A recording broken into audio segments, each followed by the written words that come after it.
kasi engagement ang hinahanap nyo. Ayan yung engagement ko, Tawagan namin dati ng asawa ko, Adi. Daddy, short, diba? Kaya mo yun? Diyos ko, alam mo ba kung naano pa lang kami yan? 1 week pa lang binigyan na ako niyan, kaya feeling ko engagement na to. Kaya huwag kayong mag-inarte kung 299 lang. At sa akin nga ito, 50 pesos lang ata to.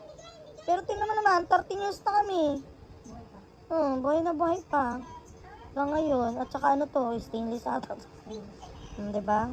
Yun ang pansinin yung kuko ko kasi hindi naman ako mahilig maglinis.